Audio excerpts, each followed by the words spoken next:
Sino ba naman ang hindi matatakam kung ganitong kaldereta ang niluluto sa harapan mo na merong maraming sili?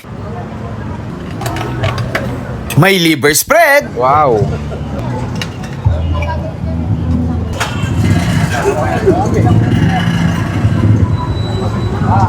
May bell pepper and cheese. Grabe, tagal mo. Nakita ka pa mga kanino, boy. Tapos sasamahan mo pa ng napakasarap na chowpan nila. At di ba naman muna natin yan? At dito nga guys ay kahit hindi pa sila bukas ay may mga nakapila na. Para matikman ang isa daw sa pinakamasarap na kaldereta sa Quiapo. Kaldereta ni Angelita. So yung mga food trip, ito yung pinagkakaguluhan dito na kaldereta ni Angelita. Hello po. Hi po. Magandang hapon po, grabe, napaka fresh, blooming na blooming ang Angelita ng Karieda ng Quiapo. Magkano po sa nyo, kaldereta? 100 lang po siya, sir. May kasama na po siyang chowpan rice. 100, ilang piraso pong yan, yung laman?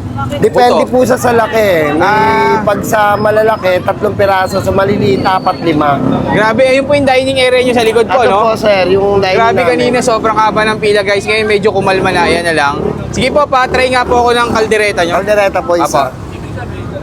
Ayan. So, ito yung rice niya po. Ayan, grabe. Tapos, ito guys yung kanyang kaldereta. Matagal na po kayo nagtitinda niyan?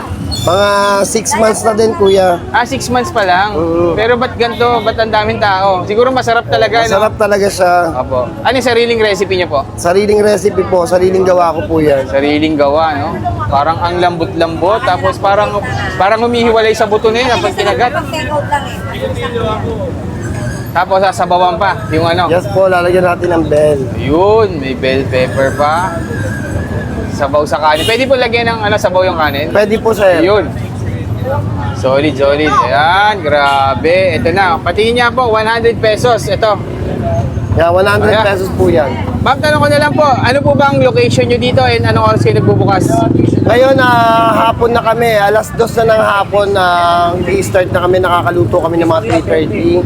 Dito lang yan sa kahabaan ng Carlos Palanca. Apo. Tapat ng Quinta Market. Malapit sa May Quiapo Church, tapat ng Villalobos. Opo, okay po. Hanggang maubos lang po yan, no? Hanggang maubos. Minsan inaabot kami ng 2 ng madaling araw kasi marami kaming stock. Opo, ayun. So, dire-diretso yung luto namin. Bagong luto po talaga yung kaldereta nyo na ako ng sauce eh. Ang init.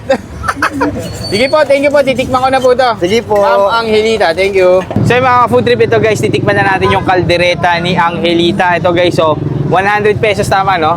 100 pesos guys, meron ka ng kaldereta na ayan, 4 na tipak. Tapos yung kanilang rice is chowpan rice na. Mukhang maanghang to guys, mukhang maanghang, may mga sili.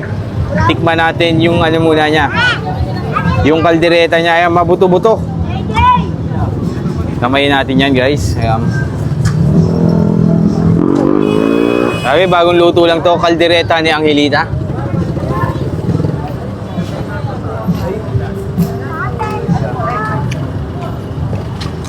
Malambot naman guys, and then medyo maanghang. Sabi, napakalasa talaga pag buto-buto.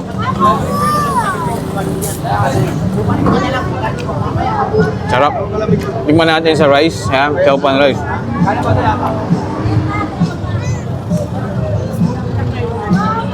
Bagay na bagay yung yung sauce ng kaldereta sa sa chowpan. Ang sarap.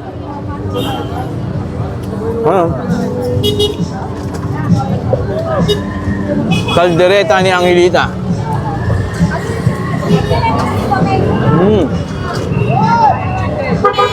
Grabe. Wow, masarap. Masarap.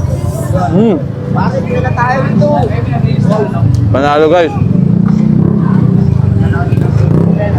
Papa? Pangal lapas natin. So guys, kaldereta ni Angelita. Mainit-init pa.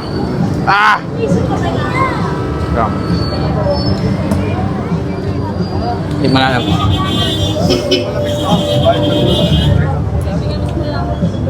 Malambot. Tingin ko ano ito yun. Pinapakuluan na niya yung mga buto-buto. Bago niya isalang. Kaya ganun kalambot. Hiwalay talaga sa buto. Panalo to guys, 100 pesos. Tapos meron ka ng kanin. Kaya lang, maano yung upuan nila ayun, medyo punuan na. So pwede ka naman dito or take out mo na lang standing ka. Sarap, panalo guys.